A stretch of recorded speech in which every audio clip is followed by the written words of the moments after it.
I believe in a different concept of football to Don, but that is the way I am. I'm a little bit stupid regarding this type of thing. I'm a little bit of an idealist. I do believe in fairies, and that is my, outlook.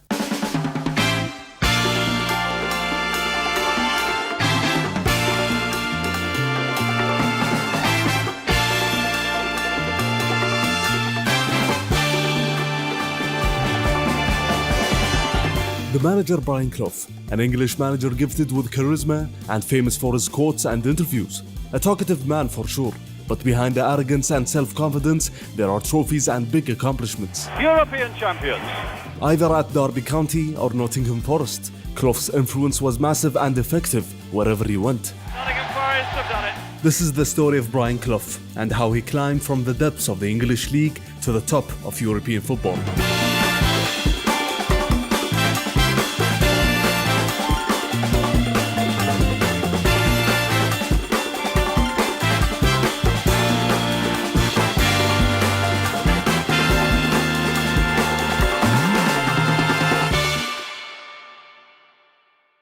Before Brian Clough, the manager, there was Brian Clough, the player. Off with a chance. Yes, it's there! Clough played as a striker for Middlesbrough in the 2nd Division and was a long way from being a starter as a 5th-choice striker. Within that period, a backup keeper was transferred from Coventry to the club. His name was Peter Taylor. Taylor was older than Clough and had much more influence at the club. He immediately spotted Clough's talent, which was unnoticed by the manager. Taylor's words were the first recognition I'd ever had as a footballer. Taylor managed to help Clough in getting some minutes in the first team at age 20, and Clough repaid that confidence by scoring an astonishing 204 goals in 222 matches for Borough between 1955 to 1961. Despite the goals, the team struggled defensively and was stuck in the 2nd Division throughout that period. Despite scoring about 40 goals a season, Clough only managed to earn 2 caps with the England national team. Both came in October of '59, and he never got back. In 1961, Clough finally got his transfer to Sunderland, whom were also playing in the 2nd Division. Their manager Alan Brown taught Clough many key managerial values that he would later make use of down the line as a manager. Alan Brown ran Sunderland from top to bottom. He was the boss in every sense of the word. As Clough said, "If I ever become a manager, this is the way the job should be done." Clough always thought that the manager was the most important man in the club, not the players nor the chairman, and Alan Brown was cementing that thought with each passing season. Unfortunately, Clough's playing career didn't last long, as he tore his cruciate ligaments in December of '62. That injury meant instant retirement in those days. Clough tried coming back 2 years later to participate for the first time in the 1st Division, but only managed to play 3 more matches before retiring at only 29 years of age. A career that saw 251 goals in 274 matches, now retired and barely qualified for anything beyond football. He just had to stay a while in the game he loved.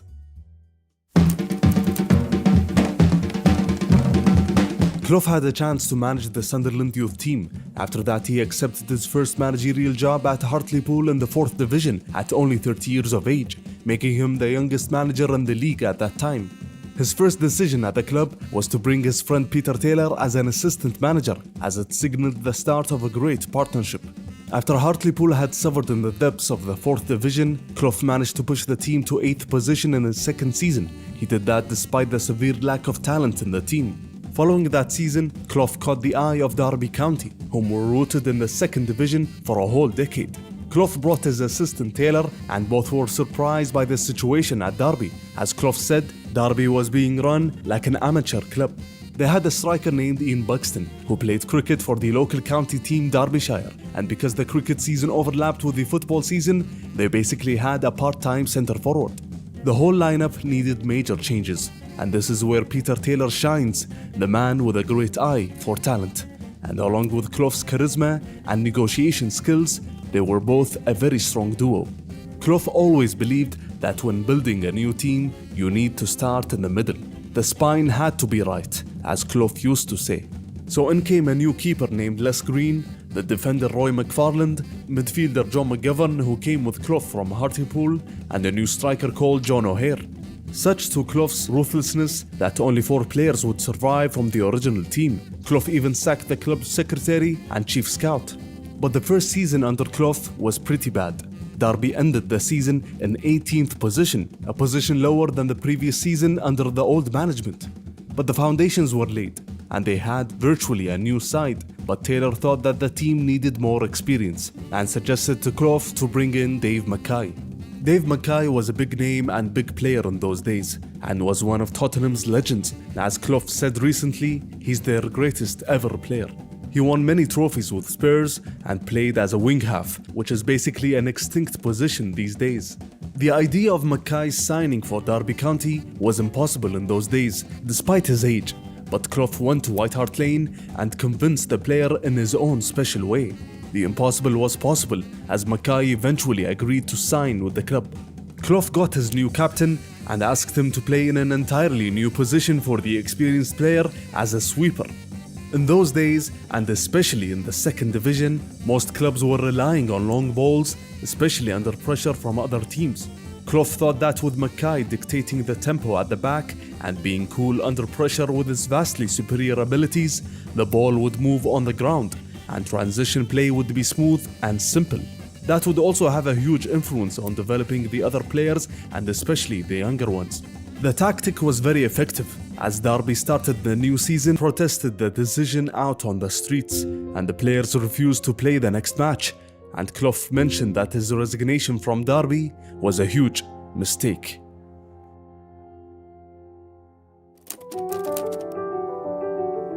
A manager with Clough's abilities could get a ton of offers in the first division, but in reality, Clough destroyed those chances as he appeared on TV on the same day of his resignation and started criticizing all football chairmen for not understanding the sport. A few days later, Clough accepted an offer from Brighton, whom were struggling in the third division. It was the fastest way for Clough to go back to managing, especially in the middle of the season. A month into the job, all signs pointed to Clough and Taylor having a mammoth of the job on their hands, as results were pretty bad. And Bristol Rovers 8th. Despite slight improvements in results and form, Clough was still frustrated with what happened at Derby, and maybe he was not ready to do it all again at Brighton. They finished the season in 19th position, and Clough felt that his 8-month and 32-game spell down south were enough, as a huge offer was given to him in the summer. It was time to go back to the top of the English pyramid.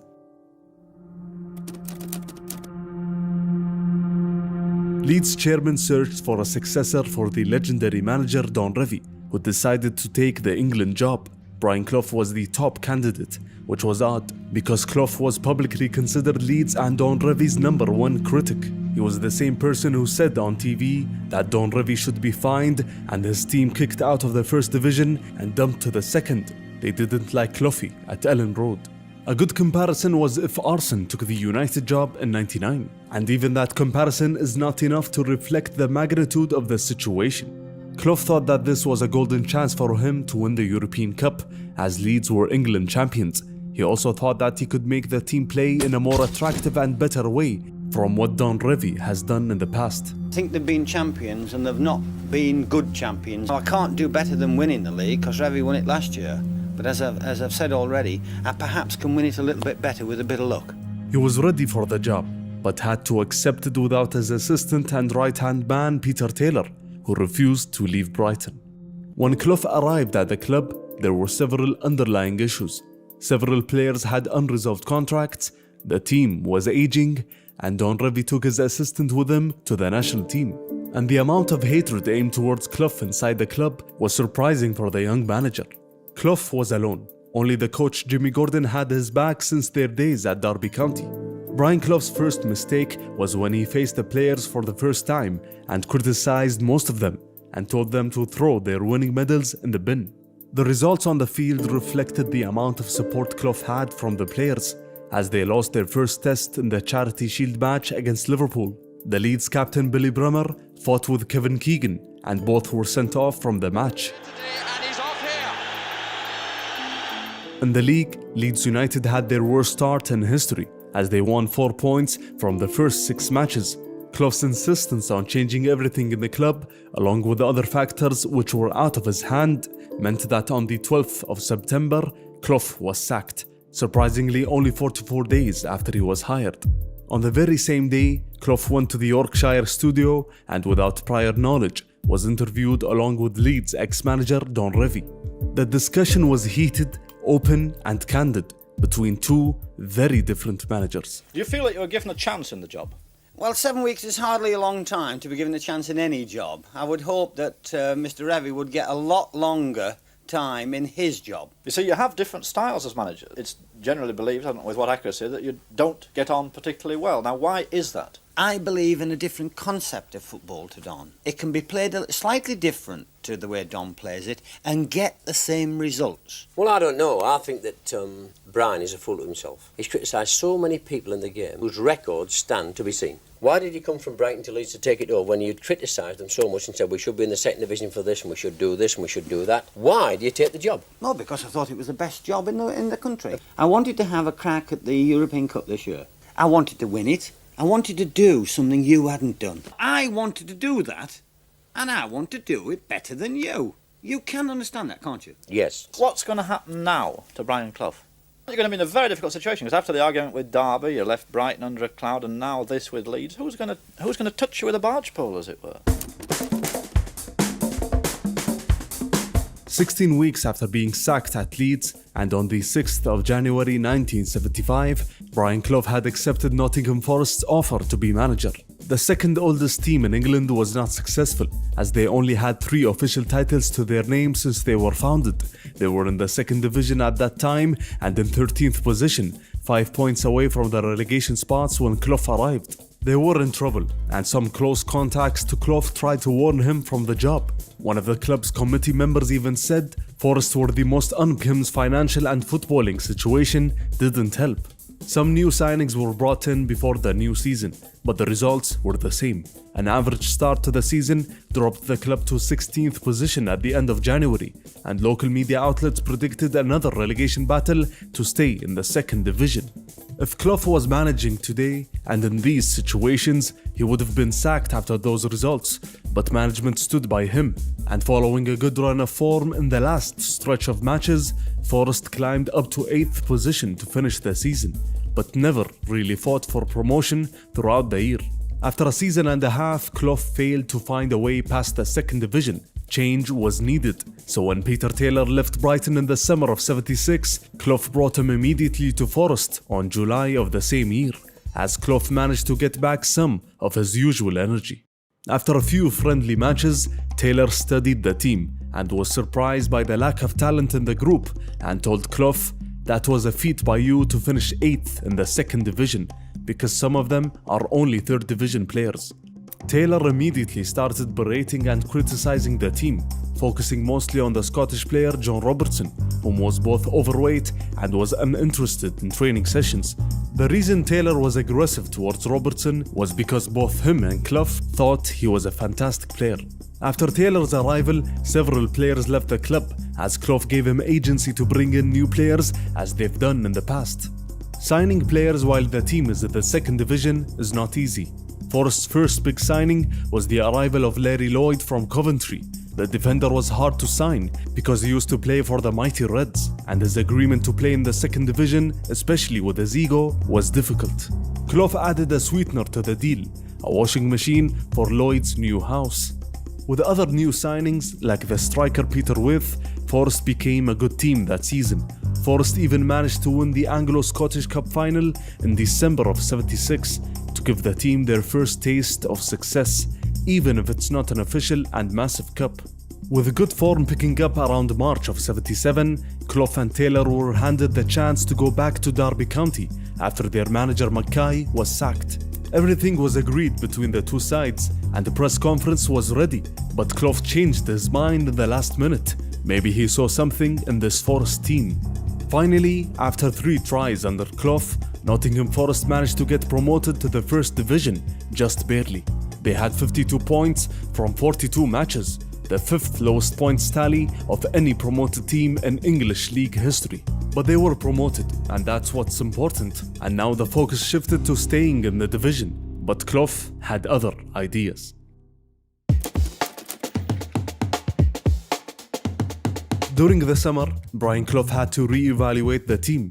Taylor thought that they had what it takes to stay in the top division and compete for European places, but it would be a tough task, and that demanded some new signings.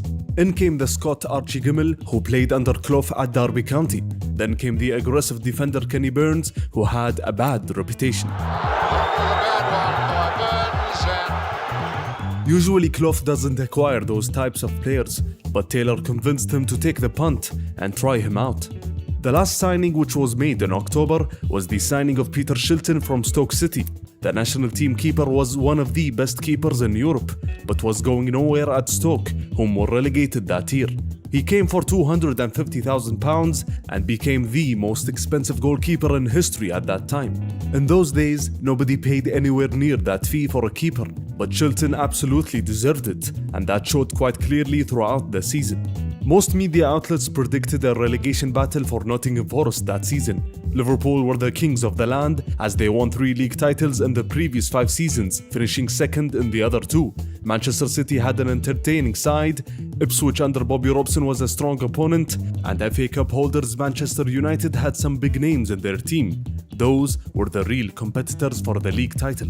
In Forest's first match of the season, they played Everton away at Goodison Park. The gap was clear between the two sides, as Martin O'Neill said that Forest played the first 20 minutes in their own penalty box. But surprisingly, the team got in the mood and played much better and managed to leave Goodison Park with them. Clough had a great ability in picking the right setup and style of play that suits his players. We reduce things perhaps to a little bit of simplicity where other managers might, find them complex. Even the training sessions were simple. A bit of jogging in the park, 5-a-side sessions, and Clough put a lot of weight in rest. He even got into several arguments with his players when he learned that they were training on scheduled rest days. In the 70s, succeeding on the field depended on the amount of work you do in training. All teams wanted to train more, but Forest took an entirely different approach, and nobody complained because the results were positive.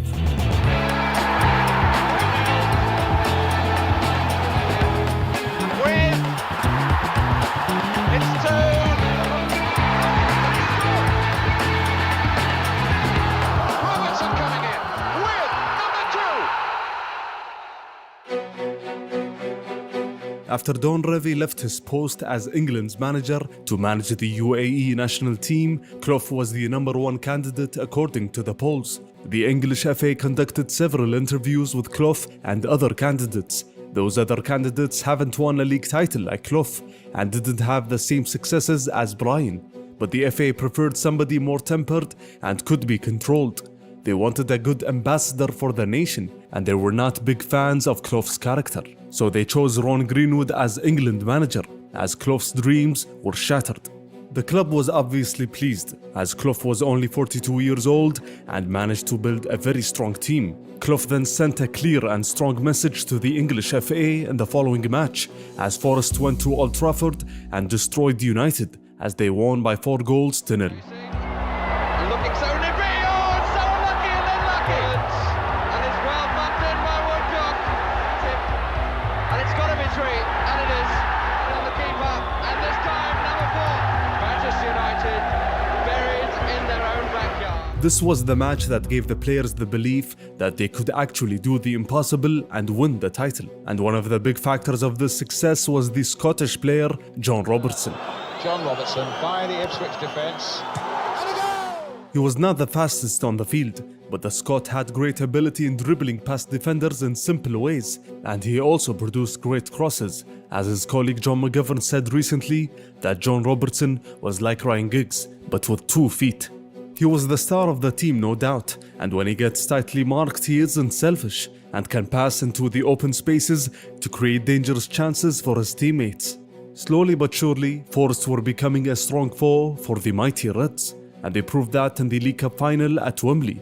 Liverpool were European champions and just got to the European Cup semi-finals before this final, And despite a blip in form in terms of league matches, a match at Wembley for Liverpool was basically just like a match at home in Anfield. But thanks to the young goalkeeper Woods in the Forest goal, Clough's team managed to withstand the pressure and get a goalless draw. Going a long way forward, good save! Oh, what a good save! The replay match saw the two teams play at Old Trafford, as Forest got a very controversial penalty as Robertson managed to successfully convert it. As Forest succeeded in lifting their first major trophy in 2 decades, as the path to glory started here. Their form continued soaring in the following months as the league title was becoming a reality. They only needed a point at Coventry in April to seal the title. The keeper Peter Shilton played an outstanding match to make it a goalless draw between the two sides. Wallace! In goes Ferguson! Oh, what a save by Peter Shilton! And for Forest to lift the Division 1 title with an astonishing 4 games to play. The team hadn't lost since game week 17 up to the end of the season, and no team had ever won the title conceding fewer goals at home, as Forest conceded 8 goals in their 21 home league matches at the City Ground. Kenny Burns was voted Player of the Year by the Football Writers Association, a player once labelled a hooligan of the game before playing under Clough. Liverpool finished in second with 57 points, the same amount of points that gave them the league title in the previous season. Forest became the first team in history to win the double of the League Cup and league title, and Clough had done it by using only 16 players. The consistency of the squad was vital to develop a good rhythm in terms of passing schemes and to deliver positive and attractive football for the masses. And Clough became only the second manager in history to win the league with 2 different clubs. We've done it how I would assume everybody likes to do their job. Nicely, honourably and well. Forest had accomplished something historic, an accomplishment that has rebuilt Clough's reputation after the disasters at Brighton and Leeds. A big shift had happened in English football, as Forest were threatening the throne of the mighty Reds. But with the arrival of the new season, Clough had several problems. He took the decision of selling the top goal scorer of the team, Peter With, to Newcastle, whom had a great partnership with Tony Woodcock up front. But his relationship with Clough had gotten sour. The results in the beginning of the season reflected Forest's striker problem: 6 draws in the first 7 matches and a single goal in the first 4. All those problems came before the draw had announced that Forest were to face Liverpool in the first round of the European Cup. The holders Liverpool had competed in Europe for 14 consecutive seasons at that time, so it was absolutely the worst possible draw for Forest. The mighty Reds had started the season exceptionally well, as they destroyed Tottenham by 7-0 and wanted to win the European Cup for the 3rd year in a row. Forest's chances didn't look good, but Clough saw it in a different light. If we were going to win it, we were going to beat Liverpool at some stage, so we might as well get it out of the way in the first round. But all media outlets expected a comfortable win for Liverpool. Clough appeared on TV to discuss the draw and looked very, very calm. The European Cup. Well, obviously the first thing is it feels very, very heavy. Yes. But, you know, if we can get it at the end of this coming season, it'll feel like a feather. Really, are you going to cope with Liverpool next weekend? What are their weaknesses? Well, the weakness is that they couldn't score a goal against us last season. That's not a bad one for a start, so don't ram 7 goals down my throat and anybody else's. Although Forest successfully broke Leeds United's record after going 35 games unbeaten in the league, Forest were still struggling to score and had a lot of draws. That's why Clough summoned an unknown striker named Gary Birtles, the player who was stuck in the reserves and only 3 years earlier was playing non-league football and was working in tandem as a carpet layer. The match against Liverpool in the first round was upon them, as Clough started Birtles, whom was unknown to the Liverpool players. And despite the bad start to the season, Forest were a different team in that match.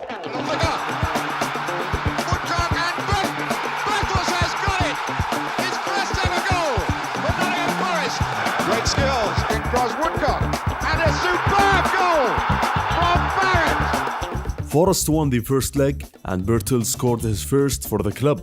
In the away leg at Anfield, the atmosphere was intimidating, so Clough asked his players to do their warm-ups in front of the Kop stand to settle the nerves before the match. and the 4-4-2 played by Forest was effective in maintaining their lead. The whole team put an outstanding shift to end the match in a goalless draw. And since Forest got promoted, they had faced Liverpool 6 times and never lost once. Forest then faced Greek side Athens in the second round, whom were managed by legendary player and manager Puskás. Clough's men won by a big margin. Forest then extended their unbeaten run in the league to 42 matches before a new encounter with Liverpool at Anfield. The Reds overcame their boogie team this time by 2-0 as Forest's unbeaten run had ended, and more importantly, Liverpool were pushing away in the league standings. Forest still had the European Cup and League Cup to compete in, so Clough wanted a few reinforcements, and came the talented striker Trevor Francis for a record fee, as he became the first £1 million player in history. But he was not eligible to compete in cup competitions because the transfer occurred in the middle of the season. Despite that, Forest managed to overcome the Swedish side Grasshopper, the side that defeated Real Madrid in the previous round. And Clough's men successfully retained the League Cup title after winning against Southampton in the final. The team was physically tired, especially in the first half, and it could be because Clough randomly invited the players in the hotel to drink a lot of champagne the day before the final. Forest then faced German champions Cologne in the semi-finals of the European Cup. The assistant Peter Taylor had scouted them beforehand and told the players that they were not as good as Forest. But the beginning of the match pointed to another reality. Good ball into Van Gool. Good drive and a goal. Yes! It's 1 against 1. Van Gool against Schultz. And now it's Muller to score goal number 2. Oh, my goodness me. Forest are in real trouble. 2-0 down at home. Has a look. He's in for a chance. Oh, and he's just wide. And he holds his head in his hands. Needham. And then he's looking for Bertels. And that was a beautiful goal from Gary Bertels. Bertels knocks it down. And Bowyer scores the goal. Turn Schuster. Oh, it's great. And a superb goal. John Robertson. Van Gool and Okadira. Is this going to be dramatic? His first touch. Oh, yes it is. Oh my goodness me. What a way to come on as a substitute. There it is. A tremendous mountain now left for Forest to climb in the European Cup if they're to go to the final in Munich on May the 30th. We're despondent, obviously, not going to Clough with a lead, but far from out of any competition. I hope anybody's not stupid enough to write us off. At that time, no team had ever reached the final after needing a win in a European semi-final away leg. But Forest insisted on creating history. Flicked on, there's Bowyer! Yes, he's got it! Bowyer just inside the 6-yard area and looking at his watch, and Nottingham Forest are in the European Cup final. From the depths of the second division 2 years prior to the European Cup final, an achievement that will never be repeated. Back in the league, Liverpool sealed the Division 1 title, despite Forest's good run of form in the last months, as they were runners-up with 60 points. That tally of points were enough to win them the league in 5 occasions in the previous 6 seasons. It's still a great achievement for Forest, but it was about to be much, much bigger. Their competitors in the European Cup final were Swedish side Malmö, the team that failed to get out of the first round in the 7 previous seasons. Forest were favourites for once. Some injuries in the squad pushed Clough into making changes, and after 3 months had passed since his transfer, Clough managed to pick the striker Trevor Francis, who was eligible to start in the European final. The setting is both original and superb, and one really couldn't ask for a better evening for a game of football. With Nottingham Forest about to get the 24th European Cup final underway.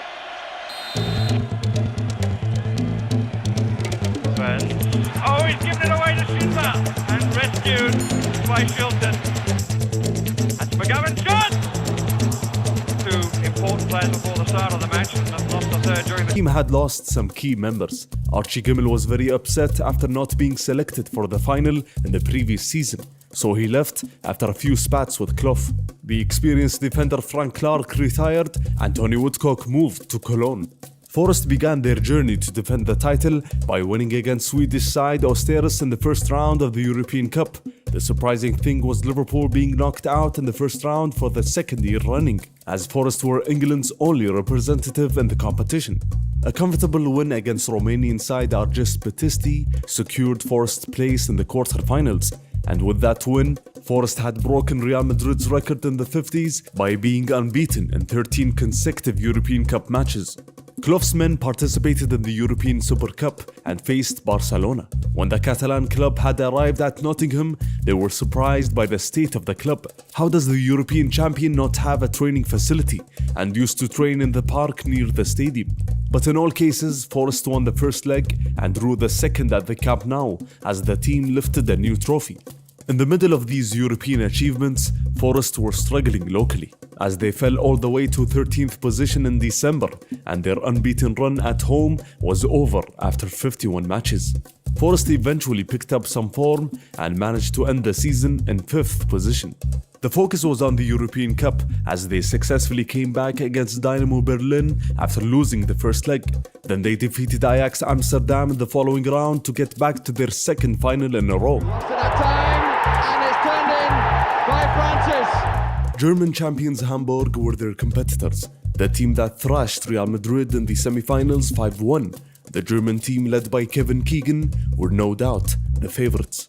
But Clough was calm and decided to prepare the team by flying to the beaches of Mallorca for a week and only do minimal training sessions. Just relaxing and drinking was allowed there.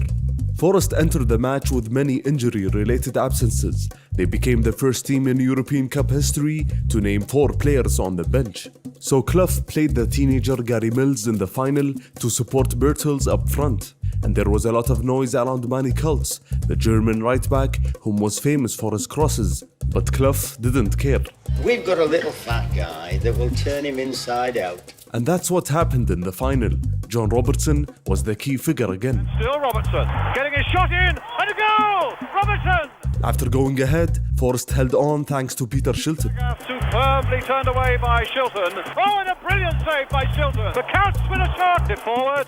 Oh, a marvellous save by Shilton. 3 in a row by Peter Shilton. And astonishingly, Forest retained the European Cup. Oh, the champions of Europe again! A sentence that is hard to comprehend. Forest were European champions for the second time in a row. Nottingham Forest, European champions. And with that win, Clough had responded to his critics. You win something once, and people say it is all down to luck. You win it twice, and it shuts the buggers up. There is an end to every journey, and for Clough and Nottingham, and in the years after Taylor had left, he managed to get 3rd position in 3 occasions, runners-up in the FA Cup, and got to the League Cup final 3 times and won it twice.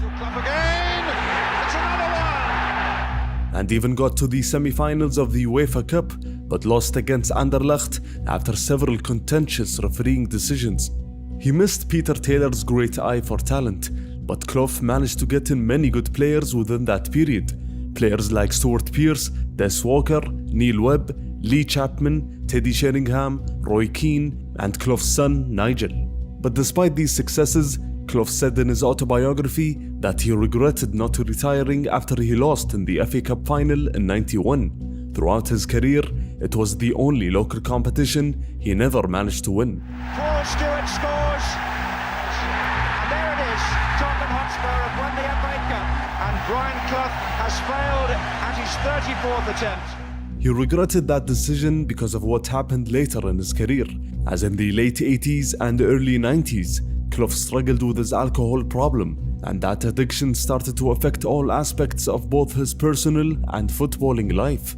And the sudden news of Peter Taylor passing away in 1990 had a big effect on Clough as well, as he regretted not talking to him throughout those years. And all of that was reflected in Clough's last season as manager. In the inaugural Premier League season in '92, Forest were in a safe position. 8th in the previous season meant that pushing for European spots the following year was not out of their grasp. But what actually happened was way worse. Despite winning against Liverpool in the first match of the season, the problems started here. The man who scored the only goal, Teddy Sheringham, left for Tottenham, and Clough's mistake was not in selling the player, rather not replacing him properly.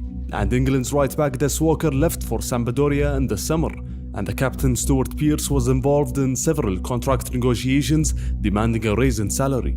Clough refused to give him what he wanted, and throughout the season the captain, who usually gave all he had, was distracted, and with other injuries in the team, Forest were destined to struggle immensely.